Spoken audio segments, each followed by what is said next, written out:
જય શ્રી કૃષ્ણ વિદ્યાર્થી મિત્રો, ધોરણ 9 વિષય વિજ્ઞાન, નૈસર્ગિક સ્ત્રોતો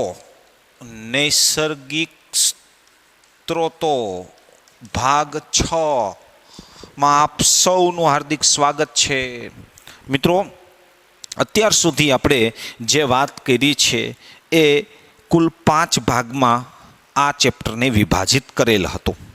હવે આપણે જે વાત કરવાની છે એ છેલ્લો ભાગ અને આ ચેપ્ટરનો સૌથી અગત્યનો ભાગ પણ ગણવો, કારણ કે હવે જે ભાગ શરૂ થાય છે એ ભાગની અંદર ભૂજૈવ રાસાયણિક ચક્રોની વાત આવશે. એટલે કે પૃથ્વીની અંદર રહેલા જૈવિક અને અજૈવિક ઘટકો વચ્ચે દ્રવ્યોનું ચક્રીયકરણ, ચક્રીય વહન, કે જેથી દ્રવ્યો જૈવિક ઘટકોમાંથી અજૈવિકમાં આવે, અજૈવિકમાંથી જૈવિકમાં જાય, જે એ ચક્ર આખું જે ફેરા કરે છે એ ભૂજૈવ રાસાયણિક ચક્રો છે. એમાંના 2 ચક્રોની આપણે વાત કરી, જલ ચક્ર અને નાઇટ્રોજન ચક્ર. આજે આપણે એવા જ ચક્રની વાત કરશું, કાર્બન ચક્ર. એટલે કે આપણા માટેનો 38મો પ્રશ્ન છે, કાર્બન ચક્ર એટલે શું, બરોબર સમજી લ્યો. હવે જે કાર્બન ચક્ર છે એ કાર્બન ચક્ર શું છે એ બધી વાત હવે આપણે આ ટોપિકમાં કરવાની છે. બરોબર, તમે સમજી લ્યો કે આપણી પૃથ્વીમાં જે કાર્બન છે એ કાર્બનનું પ્રમાણ કેટલું છે. તમને ખ્યાલ હશે કે પૃથ્વીમાં કાર્બનનું જે પ્રમાણ છે એ કાર્બનનું પ્રમાણ આપણે જુદી જુદી રીતે અહીંયા જોવાનું છે. કારણ કે વાતાવરણમાં પણ કાર્બનનું પ્રમાણ અલગ છે. વાતાવરણમાં કાર્બન નથી પરંતુ કાર્બન ડાયોક્સાઇડ છે. જમીનની અંદર કાર્બન ડાયોક્સાઇડ નથી પરંતુ કાર્બોનેટ છે. પરંતુ કાર્બન કયો કે કાર્બોનેટ કયો કે બાયકાર્બોનેટ કયો, આ બધામાં કાર્બન છે. આ કાર્બન આપણા જીવનનું એટલું અગત્યનું તત્વ છે કે જે દરેક જગ્યાએ જુદા જુદા સ્વરૂપમાં જોવા મળે છે. હા, એનું મૂળભૂત સ્વરૂપની વાત કરું તો કાર્બનનું જે મૂળભૂત સ્વરૂપ છે એ મૂળભૂત સ્વરૂપ હીરા અને ગ્રેફાઇટ. હીરો અને ગ્રેફાઇટ એ કાર્બનના મૂળભૂત સ્વરૂપોમાં આવે, એટલે એમાં કાર્બન જ આવે. તમને કહી દઉં કે દુનિયામાં કાર્બન જેવું બીજું કોઈ તત્વ નથી કે જે આટલા બધા વિપુલ પ્રમાણમાં સંયોજનો બનાવી શકે. કાર્બન આમ તો સંયોજનોમાં વધારે હોય, પરંતુ હીરો અને ગ્રેફાઇટ એ કાર્બનના મૂળભૂત સ્વરૂપ છે. એમાં કાર્બન સિવાય બીજું કાંઈ નથી. તો યાદ રાખજો ખાસ કે આ જે કાર્બન છે એ કાર્બનના મૂળભૂત સ્વરૂપ. હા, મેં તમને હમણાં જ કીધું કે તમે જો વાતાવરણમાં જાઓ તો વાતાવરણમાં તમને કાર્બન ડાયોક્સાઇડ એટલે કે CO2 આ કાર્બનનું સંયોજન છે, સંયોજન સ્વરૂપ છે. હા, તમે મુદાવરણમાં જાઓ તો મુદાવરણમાં કાર્બન છે એ કાર્બોનેટ એટલે CO3 આને કહેવાય કાર્બોનેટ, અને HCO3 આને કહેવાય બાયકાર્બોનેટ.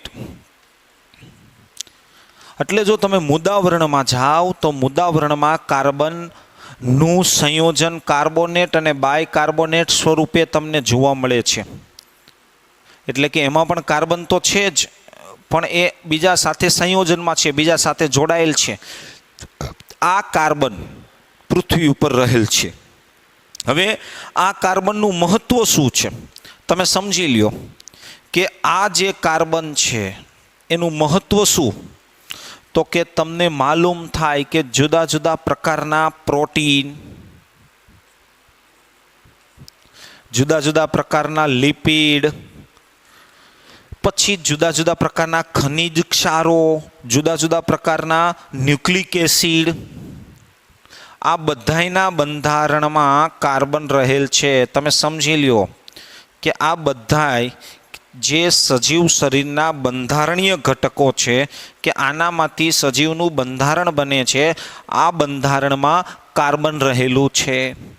એટલે કે દાખલા તરીકે આપણા નખ એ પ્રોટીનમાંથી બને, વાળ એ પ્રોટીનમાંથી બને, ચરબી લિપિડ એટલે ચરબી આ બધાય ન્યુક્લિક એસિડ એ પણ આપણા સજીવ શરીરના ઘટકો, બંધારણીય ઘટકોમાંના ઘટકો છે. આ બધામાં કાર્બન રહેલું છે. એનો મતલબ કે આ બધામાં કાર્બન એનું ઘટક છે. હવે આ જે કાર્બન છે એ કાર્બન કેવી રીતે કામ કરશે એને આપણે ચક્ર દ્વારા સમજવાનો પ્રયત્ન પણ કરીશું. હા, હું તમને હજી એક બીજી વાત પણ કહી દઉં કે સજીવ શરીર એટલે કે આપણા જે પ્રાણીઓ છે, આ પ્રાણીઓના બાહ્ય કંકાલ અને અંતઃકંકાલ, આ બાહ્ય કંકાલ અને અંતઃકંકાલ એટલે કે બહારનું કંકાલ એટલે બહારના હાડકાં અને અંતઃકંકાલ એટલે શરીરની અંદર જે છે એ, દાખલા તરીકે હાથ છે આ આપણું બાહ્ય કંકાલ થયું, શરીરની અંદર હૃદય છે, પાસળી પિંજર છે, અંતઃકંકાલ શરીરની અંદર. બાહ્ય કંકાલ ને અંતઃકંકાલ બંનેની અંદર કાર્બોનેટ સારો છે. એનો મતલબ કાર્બોનેટ એટલે CO3 એટલે કાર્બન, એટલે કે આ બધામાં કાર્બન રહેલું છે. આ કાર્બન કેવી રીતે કાર્ય કરે છે એને ચક્ર દ્વારા આપણે સમજીએ. સૌથી પહેલાં તો તમે સમજી લ્યો કે વાતાવરણ છે, આ વાતાવરણમાં કાર્બન ડાયોક્સાઇડ છે. હવે આ જે વાતાવરણમાં કાર્બન ડાયોક્સાઇડ છે, આ વાતાવરણમાં રહેલ કાર્બન ડાયોક્સાઇડ છે, તમે જાણો છો કે વાતાવરણમાં કાર્બન ડાયોક્સાઇડ 0.03% છે. હવે વાતાવરણમાં જે કાર્બન ડાયોક્સાઇડ છે એ કાર્બન ડાયોક્સાઇડનો ઉપયોગ કોણ કરે છે તો કે વનસ્પતિ કરે છે. વાતાવરણમાં કાર્બન ડાયોક્સાઇડનો ઉપયોગ કરી અને વનસ્પતિ કાર્બનિક સંયોજન બનાવે છે. હવે વનસ્પતિ એ કાર્બન ડાયોક્સાઇડનો ઉપયોગ કરે છે અને કાર્બનિક સંયોજનો બનાવે છે. કાર્બનિક સંયોજનો એટલે ગ્લુકોઝ, C6H12O6 એને કાર્બનિક સંયોજનો કહેવાય. વનસ્પતિએ બનાવેલા જે કાર્બનિક સંયોજનો છે એનો ઉપયોગ કોણ કરે છે તો કે વનસ્પતિને કોણ ખાય છે તો કે સાહેબ પ્રાણીઓ. હવે પ્રાણીઓ એ વનસ્પતિના કાર્બનિક સંયોજનોનો ઉપયોગ કરે છે, એટલે કે વનસ્પતિ બનાવેલા ગ્લુકોઝ એને પ્રાણીઓ ખાય છે. એટલે કે વનસ્પતિમાંથી એ કાર્બનિક સંયોજનો પ્રાણીઓમાં આવે છે. પ્રાણીઓ એ કાર્બનિક સંયોજનોના સ્વરૂપમાં ફેરફાર કરીને એમાંથી શક્તિ મેળવે છે. હવે વનસ્પતિ અને પ્રાણીઓ એ કાર્બનિક સંયોજનોનો શ્વસન દરમિયાન, એટલે કે વનસ્પતિ અને પ્રાણીઓ એ કાર્બન ડાયોક્સાઇડ, હવે આપણે શ્વાસ લઈશું, ઉચ્છ્વાસમાં કયો વાયુ બહાર કાઢીશું તો કે કાર્બન ડાયોક્સાઇડ. તો એ શ્વસન આપણે જે કરીએ છીએ, આ શ્વસનમાં આપણે કાર્બન ડાયોક્સાઇડ વાયુને ફરીથી વાતાવરણમાં મોકલીએ છીએ. આ સિવાય વનસ્પતિ હોય કે પ્રાણી હોય, બેયના મૃતદેહો જ્યારે એ બંને મૃત્યુ પામે છે અને એના મૃતદેહોનું જ્યારે વિઘટન થાય છે અને આ વિઘટન દરમિયાન પણ વાતાવરણમાં કાર્બન ડાયોક્સાઇડ ઉમેરાય છે. તો આ રીતે મિત્રો વનસ્પતિમાંથી પ્રાણીઓના મૃતદેહ અથવા શ્વસન દરમિયાન તે વાતાવરણમાં કાર્બન ડાયોક્સાઇડનો નિકાલ કરે છે. આ સિવાય તમને ખાસ બીજી વાત કરી દઉં કે વનસ્પતિ હજારો વર્ષ પહેલાં દટાય છે અને એ વનસ્પતિ દટાય અને એમાંથી કોલસો બને છે. આ જે કોલસો છે એનું દહન થાય તો પણ વાતાવરણમાં કાર્બન ડાયોક્સાઇડ જે છે તે કાર્બન ડાયોક્સાઇડનો નિકાલ થાય છે. આ સિવાય વનસ્પતિ અને પ્રાણીઓ બંને જ્યારે પૃથ્વીના પેટાળમાં દટાઈ ગયા અને એમાં વિઘટનને અંતે પેટ્રોલિયમનું નિર્માણ થયું. હવે આ જે પેટ્રોલિયમ છે, આ પેટ્રોલિયમ પેદાશોનું દહન થાય તો પણ વાતાવરણમાં કાર્બન ડાયોક્સાઇડ વાયુનો નિકાલ થાય છે.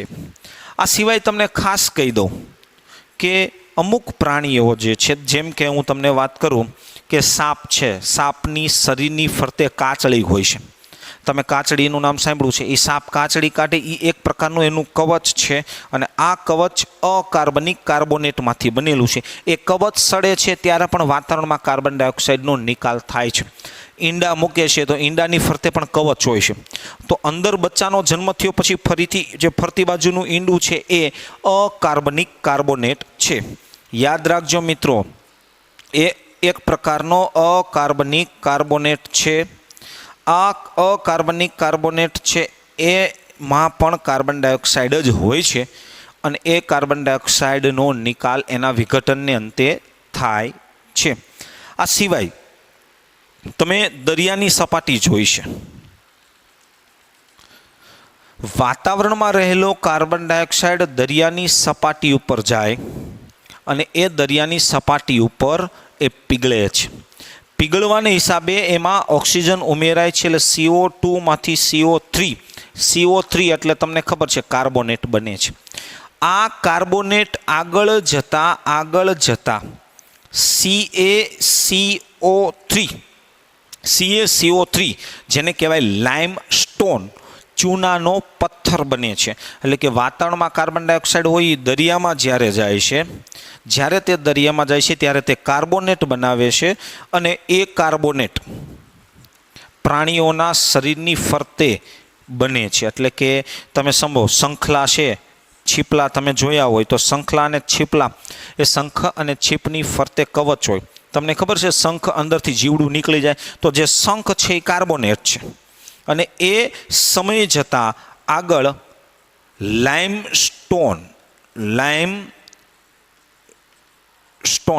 એટલે ચૂનો, સ્ટોન એટલે પથ્થર, ચૂનાનો પથ્થર બનાવે છે. અને આ રીતે જે કાર્બન ડાયોક્સાઇડ છે એ કાર્બન ડાયોક્સાઇડનું ચક્રીયકરણ, એટલે કે જુદા જુદા પ્રકારના દ્રવ્યોમાં, જુદા જુદા પ્રકારના સજીવોમાં પરિવર્તિત થઈ અને ફેરફાર થાય છે. હવે ખાસ તમે ધ્યાન રાખો, હમણાં જ મેં તમને કીધું કે જે કાર્બન ડાયોક્સાઇડ છે, આ કાર્બન ડાયોક્સાઇડનો લીલી વનસ્પતિ ઉપયોગ કરે છે. કઈ પ્રક્રિયામાં? તો કે લીલી જે વનસ્પતિ છે એ પ્રકાશ સંશ્લેષણની પ્રક્રિયા કરશે અને આ પ્રકાશ સંશ્લેષણની પ્રક્રિયામાં તે કાર્બન ડાયોક્સાઇડનું રૂપાંતર ગ્લુકોઝમાં કરે છે. શેમાં રૂપાંતર કરે છે? તો કે ગ્લુકોઝમાં એ કાર્બન ડાયોક્સાઇડનું રૂપાંતર થાય છે. ગ્લુકોઝ એટલે C6H12O6, આને કહેવાય ગ્લુકોઝ. હવે આ ગ્લુકોઝનો ઉપયોગ પ્રાણીઓ કરે છે અને આ પ્રાણીઓ આ ગ્લુકોઝમાંથી ઉર્જા મેળવે છે. એટલે કે આ ગ્લુકોઝનું વિઘટન થાય છે અને એમાંથી પ્રાણીઓ ઉર્જા મેળવે છે અને કાર્બન ડાયોક્સાઇડ વાતાવરણમાં મુક્ત થાય છે. એવું આપણે અહીંયા શીખા.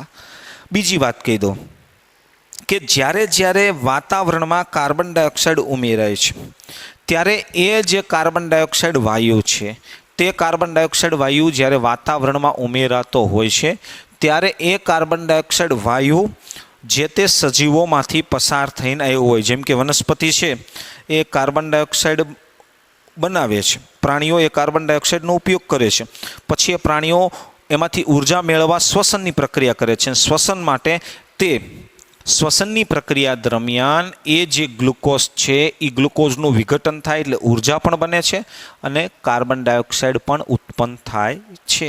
અને આ ઉર્જા બને એના માટે તે શ્વસનની પ્રક્રિયામાં O2 એટલે કે ઓક્સિજનનો ઉપયોગ કરે છે.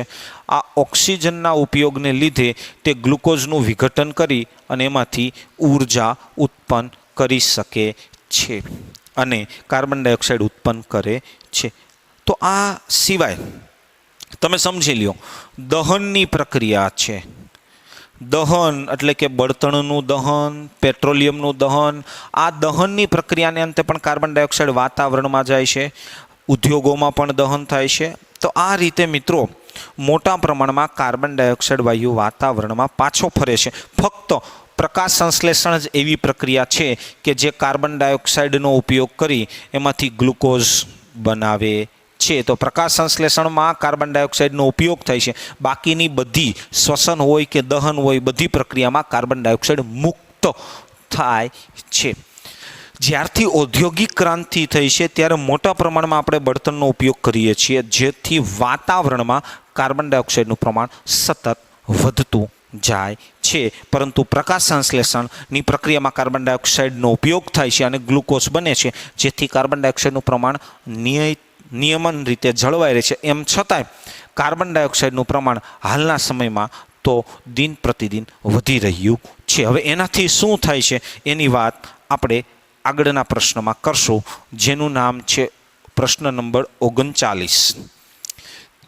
જેનું નામ છે ગ્રીન હાઉસ અસર. બહુ સરસ મજાનો આ ટોપિક છે. ગ્રીન એટલે લીલું નહીં,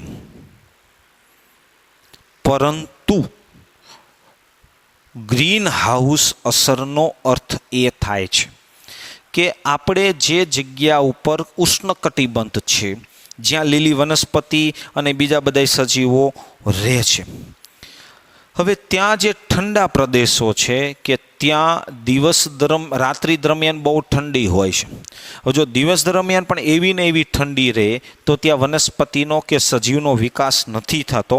એટલે ત્યાં ગરમીને જાળવી રાખવી પડે અને એના માટે પૃથ્વીની ફરતે એક પ્રકારનું કાચનું આવરણ બને છે અને એને ગ્રીન હાઉસ અસર કહેવામાં આવે છે. ખાસ ધ્યાન રાખજો કે આપણી આ જે પૃથ્વી છે,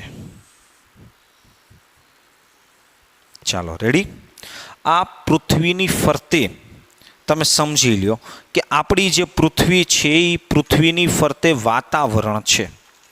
હવે આ પૃથ્વીની ફરતે જે વાતાવરણ છે આ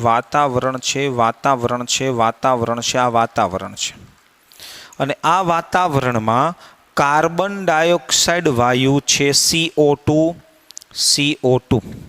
હવે સૂર્યના કિરણો, આ સૂર્યપ્રકાશના કિરણો જે પૃથ્વીના વાતાવરણમાં આવે છે અને અહીંથી એ પરિવર્તિત થાય છે, વાતાવરણમાં આવે છે અને પૃથ્વી પરથી જ્યારે એ કિરણો પરાવર્તન પામે છે ત્યારે પૃથ્વીના વાતાવરણમાં રહેલ કાર્બન ડાયોક્સાઇડ વાયુ, આ કાર્બન ડાયોક્સાઇડ વાયુ આ કિરણોને શોષી લે છે અને એ કિરણોને શોષી લેવાના હિસાબે પૃથ્વીની ફરતે ગરમીનું પ્રમાણ જળવાય છે.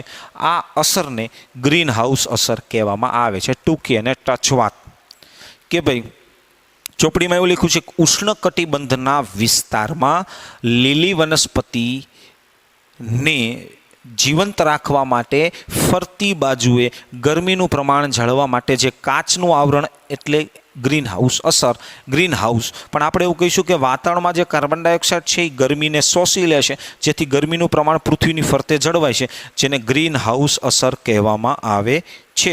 તો યાદ રાખો, ગ્રીન હાઉસ અસર શું કરે છે કે સૂર્યપ્રકાશના કિરણો વાતાવરણની બહાર જતા અટકાવે છે અને વાતાવરણમાં જેને રાખી મૂકે છે, એથી ગરમીનું પ્રમાણ જળવાઈ રહે છે. યાદ રાખો, એટલે દિવસ દરમિયાન એકદમ ઠંડી પડતી નથી, દિવસ દરમિયાન એકદમ ગરમી નથી પડતી, રાત્રિ દરમિયાન એકદમ ઠંડી નથી પડતી. આ જે કિરણો છે, આ કિરણો પૃથ્વીની આસપાસ જળવાઈ રહે છે અને એના હિસાબે પૃથ્વીમાં ગરમી એટલે કે તાપમાનમાં બહુ મોટા ફેરફારો થતા નથી. તાપમાન એકદમ વધી અથવા ઘટી જતું નથી. આ પૃથ્વીના વાતાવરણમાં સરેરાશ તાપમાન જાળવી રાખે છે. પરંતુ જો કાર્બન ડાયોક્સાઇડનું પ્રમાણ વધતું જાય તો સરેરાશ ગ્રીન હાઉસ અસરને લીધે તો સરેરાશ તાપમાન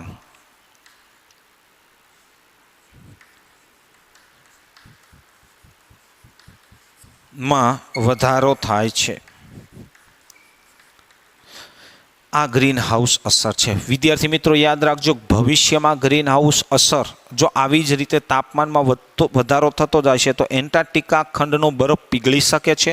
એ બરફ પીગળે છે અને એ પાણી સમુદ્રમાં આવે છે. સમુદ્રનું પાણી એની કાંઠાઓની સીમાઓને તોડી અને રહેણાંક વિસ્તારમાં, એટલે કે દાખલા તરીકે આપણું બોમ્બે શહેર છે, બોમ્બે શહેરમાં દરિયાની સપાટી આગળ વધે તો આજુબાજુના મરીન ડ્રાઈવ વિસ્તારમાં જે લોકો રહે છે એ વિસ્તારોમાં પાણી પ્રવેશવાની શક્યતાઓ રહેલી છે.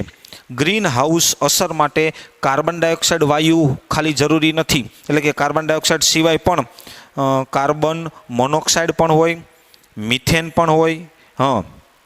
કાર્બન મોનોક્સાઇડ, મિથેનનું સૂત્ર છે CH4N2O એટલે નાઇટ્રોજન ઓક્સાઇડ.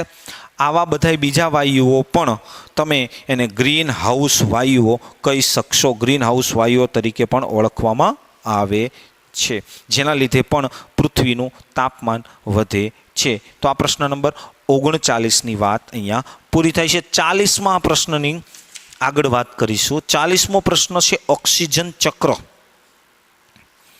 બરોબર, ધ્યાન રાખજો મિત્રો. 40મો જે પ્રશ્ન છે એ પ્રશ્નનું નામ છે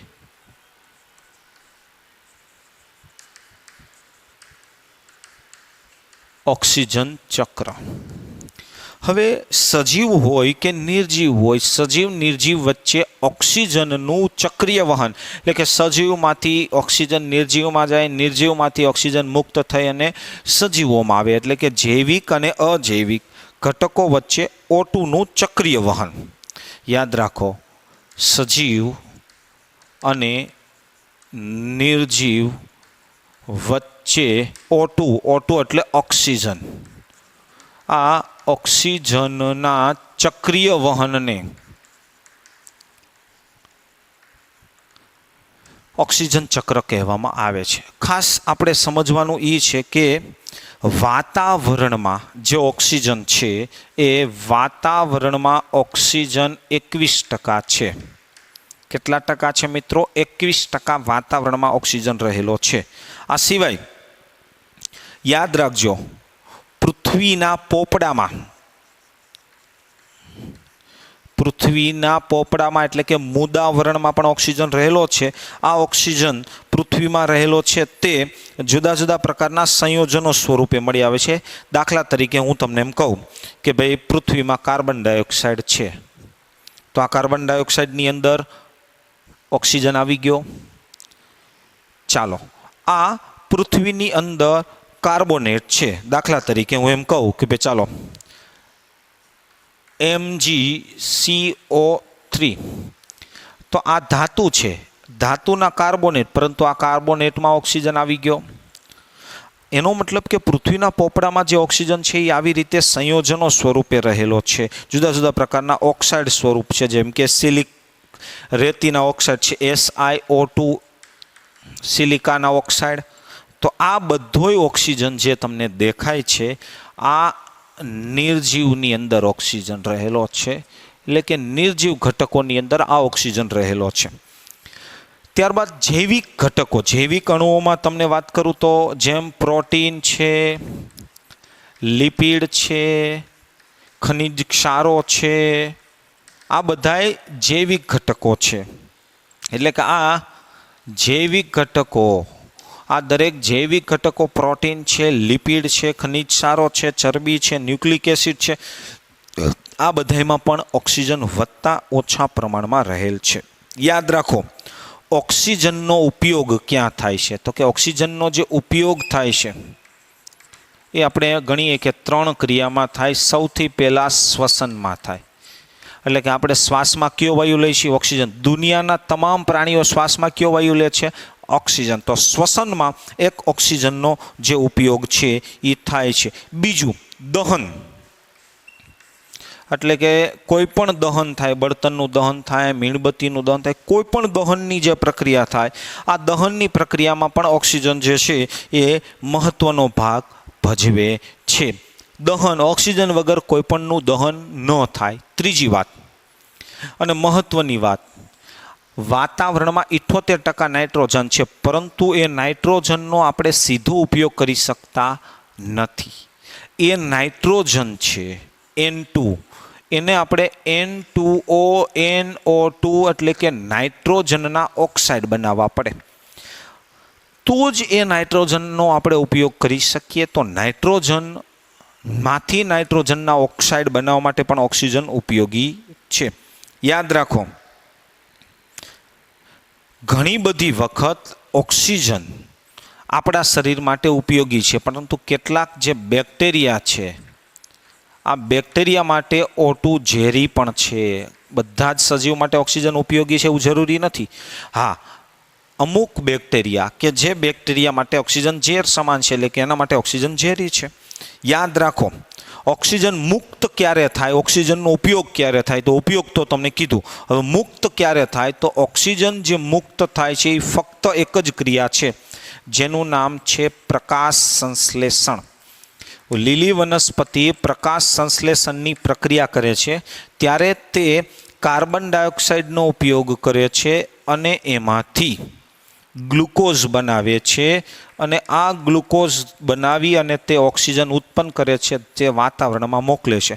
અગાઉ આપણે વાત કરી રીતે ફક્ત પ્રકાશ સંશ્લેષણની પ્રક્રિયામાં જ ઓક્સિજન જે છે એ મુક્ત થાય છે. તો આ વાત હતી ઓક્સિજન. હવે ઓક્સિજન ચક્રને સમજવાની આપણે ટ્રાય કરીએ. તો મિત્રો યાદ રાખો કે પૃથ્વી છે એના વાતાવરણમાં O2 એટલે કે ઓક્સિજન છે. પૃથ્વીના વાતાવરણમાં જે ઓક્સિજન છે, આ ઓક્સિજનનો આપણે સીધો ઉપયોગ કરીએ છીએ શ્વસન દરમિયાન. એટલે શ્વસન દરમિયાન એ ઓક્સિજનનો આપણે ઉપયોગ કરીએ છીએ. એટલે વાતાવરણમાંથી ઓક્સિજન આવશે, શ્વસન દરમિયાન એનો ઉપયોગ થાય છે. શ્વસનમાંથી એનો ઉપયોગ થઈ અને કાર્બન ડાયોક્સાઇડ બને છે. એટલે આ કાર્બન ડાયોક્સાઇડ શ્વસનની પ્રક્રિયાને અંતે ઉત્પન્ન થયું. હવે શ્વસનની પ્રક્રિયાને અંતે જે કાર્બન ડાયોક્સાઇડ ઉપયોગ થયો એનો પ્રકાશ સંશ્લેષણમાં એ વપરાય. એટલે કે પ્રકાશ સંશ્લેષણની જે પ્રક્રિયા થાય છે, આ પ્રકાશ સંશ્લેષણની પ્રક્રિયામાં આ જે કાર્બન ડાયોક્સાઇડ છે એ કાર્બન ડાયોક્સાઇડનો ઉપયોગ થાય છે. પ્રકાશ સંશ્લેષણની પ્રક્રિયામાંથી કાર્બન ડાયોક્સાઇડનો ઉપયોગ થઈને લીલી વનસ્પતિ ગ્લુકોઝ બનાવે છે. અગાઉ આપણે શીખા કાર્બનિક અણુ. કાર્બનિક અણુ એટલે કે ગ્લુકોઝ.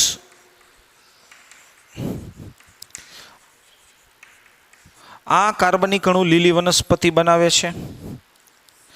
હવે આ કાર્બનિક અણુનો ઉપયોગ બધા પ્રાણીઓ કરે છે. આ સિવાય તમને ખાસ કહી દઉં કે પ્રકાશ સંશ્લેષણની પ્રક્રિયાને અંતે યાદ રાખજો મિત્રો કે એના માટે તમારે પાણીની પણ જરૂર પડે, H2O.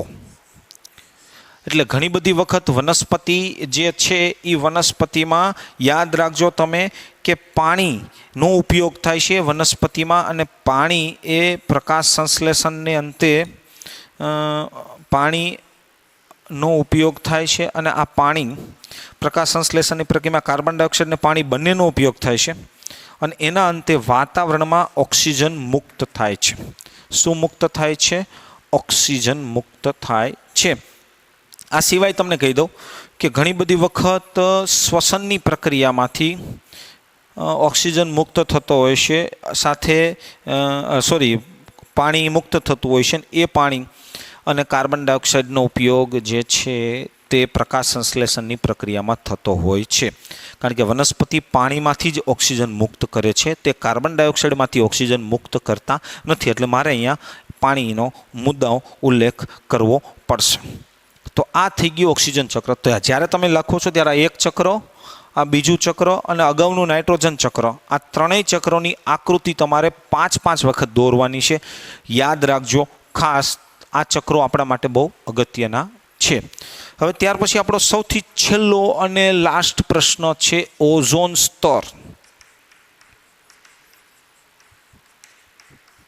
હવે ઓઝોન સ્તર શું છે એની એક બહુ સરસ વાત છે. તમે સમજી લ્યો કે આપણે ઓક્સિજન છે, તો ઓક્સિજન અણુ છે એ ઓક્સિજન અણુ એટલે O2, એને ઓક્સિજનનો અણુ કહેવાય. પરંતુ ઓઝોનનો અણુ એટલે કે ઓઝોન અણુ એટલે કે O3, ઓક્સિજનના જ્યારે 3 અણુ એકબીજા સાથે બંધથી જોડાય અને જે બનાવે એને ઓઝોનનો અણુ કહેવાય, O3 એવું કહી શકાય. આ જે ઓઝોન શું કરે બરોબર સમજી લેજો કે આપણી આ જે પૃથ્વી છે, પૃથ્વીની ફરતે વાતાવરણ છે. 15 કિલોમીટર સુધી તમે જાયશો તો એને 15 કિલોમીટર સુધીનું વાતાવરણ છે એને ટ્રોપોસ્ફિયર કહેવાય. આવું આવી ગયું. 15 થી 30 કિલોમીટર સુધી ઉપર જાયશો, 15 થી 30 કિલોમીટર સુધીનું જે આવરણ છે એને સ્ટ્રેટોસ્ફિયર કહેવાય. આ સ્ટ્રેટોસ્ફિયરમાં આવું ઓઝોનનું સ્તર છે.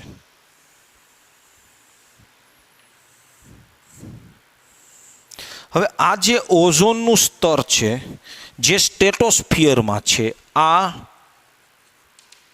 ઓઝોન સ્તર છે. હવે આ જે ઓઝોનનું સ્તર સ્ટેટોસ્ફિયરમાં આવી રીતે છે એ શું કરે છે બરોબર સમજી લો. તો આ જે સૂર્યપ્રકાશ છે એમાંથી 3 પ્રકારના કિરણો આવે છે: દ્રશ્ય પ્રકાશ, પારરક્ત અને પારજાંબલી. હવે આ જે પારજાંબલી કિરણો છે એ પૃથ્વી પર આવે છે. આ પારજાંબલી કિરણો જેને આપણે અલ્ટ્રાવાયોલેટ કિરણો કહીશું, જેને એક કિરણો પૃથ્વી ઉપર આવે તો પૃથ્વી ઉપર વૃક્ષ ઉપર પડે તો વૃક્ષના પર્ણો સુકાઈ જાય. દૂધાળા પ્રાણીઓ પર પડે તો એની દૂધ ઉત્પાદન શક્તિ ઘટી જાય. મનુષ્યની ચામડી ઉપર પડે તો ત્વચાના કેન્સર થઈ શકે, વાળ ખરી જાય. એવા કિરણો છે. અને આ કિરણો એટલે પારજાંબલી કિરણો, અલ્ટ્રાવાયોલેટ કિરણો, એને આ ઓઝોનનું સ્તર અહીંયા ને અહીંયા રોકી લેશે. એટલે આ કિરણો અત્યારે પૃથ્વી પર આવતા જ નથી, કારણ કે ઓઝોનનું સ્તર એને રોકી લે છે. એટલે આ કિરણો અહીંયા ને અહીંયા અટકી જાય છે, પૃથ્વી લગી નથી પહોંચતા. પરંતુ માનવીની જે પ્રવૃત્તિ છે એ માનવીની પ્રવૃત્તિના હિસાબે આ જે ઓઝોન સ્તર છે એમાં પણ ક્યાંક ક્યાંક આવા ગાબડા પડ્યા છે, એટલે જગ્યા થઈ છે. આ ગાબડા પડ્યા જગ્યા થઈ તો હવે આ કિરણો પૃથ્વી પર આવી જાય. હવે આ જે ગાબડા પડ્યા છે એ ગાબડા શેના લીધે પડ્યા છે? એટલે કે એ જગ્યાએ જે ઓઝોનનું સ્તર ઘટ્યું કેમ, એ ઓઝોનનું સ્તર શેના લીધે ઘટ્યું? આ ઓઝોન છે આમાં વિઘટન થયું એટલે ઓઝોન અણુ તૂટી ગયો, એટલે એક ઓ છૂટો પડી ગયો, O2 અને O છૂટો પડી જાય એટલે સ્તર તૂટી જાય. સ્તર તૂટી જાય ત્યાં વિઘટન થાય ને કે ગાબડું કહેવાય. એટલે આ પારજાંબલી કિરણો પૃથ્વી પર આવે. હવે પારજાંબલી કિરણો પૃથ્વી પર આવે છે એની પાછળ જવાબદાર કોણ છે? તો એસી અને રેફ્રિજરેટર, એમાંથી નીકળતો CFC એટલે કે ક્લોરો ફ્લોરો કાર્બન. આ ક્લોરોફ્લોરો કાર્બન નામનો જે વાયુ છે એ વાયુ અહીંયા આવે છે. એ ઓઝોનના સ્તરને વિઘટન કરે છે, જેથી ઓઝોનમાં ગાબડું પડે છે, જેથી આ પારજાંબલી કિરણો પૃથ્વી પર આવે છે. જેના હિસાબે ઉત્તર અને દક્ષિણ એન્ટાર્કટિકા ખંડમાં ઓઝોનના ગાબડાઓ જોવા મળ્યા છે, ઓઝોનનું વિઘટન થયું છે અને એના લીધે પૃથ્વી પર એની બહુ ગંભીર અસરો પડી છે. હમણાં જૈન સરે 16 તારીખે ઓઝોન ડે મનાવ્યો હતો. ઓઝોનમાં એની જાળવણી કરવા માટે વિશ્વમાં 16 તારીખે ઓઝોન ડે ઉજવાય છે, કે જેના હિસાબે પૃથ્વીમાં ઓઝોનનું સ્તર જળવાઈ રહે, પારજાંબલી અલ્ટ્રાવાયોલેટ કિરણોથી પૃથ્વીનું રક્ષણ થયા કરે. તો આ રીતે મિત્રો ઓઝોનનું જે સ્તર છે એ ઘટવું ન જોઈએ, પારજાંબલી કિરણો રોકાવા જોઈએ, જેથી આપણે ત્વચાના કેન્સર, આંખના મોતિયા, શરીરની રોગપ્રતિકારક શક્તિ, આ બધું આપણા શરીરનું જળવાઈ રહે. નહીં તો રોગપ્રતિકારક શક્તિ આંખમાં જાય તો આંખના મોતિયા, ત્વચા ઉપર પડે ત્વચાના કેન્સર થઈ શકે છે. તો ઓઝોનનું સ્તરનો પ્રશ્ન 10મા ધોરણમાં પણ બહુ આવશે, અગત્યનો છે. આપણને એમાં ઓઝોનનું સ્તરમાં દૂધિયા કલરની આકૃતિ આપી છે. પહેલાં ગાબડું નાનું હતું, જેમ દૂધિયા કલરનું પ્રમાણ વધતું જાય એમ ગાબડું મોટું થતું જાય છે, અને ગાબડું મોટું થતું જાય એના હિસાબે પારજાંબલી કિરણો સતત પૃથ્વી પર આવતા જાય છે. તો આટલું તમે ખાસ તૈયાર કરજો. 3 ચક્રોની આકૃતિ 5 વખત દોરજો. અસ્તુ.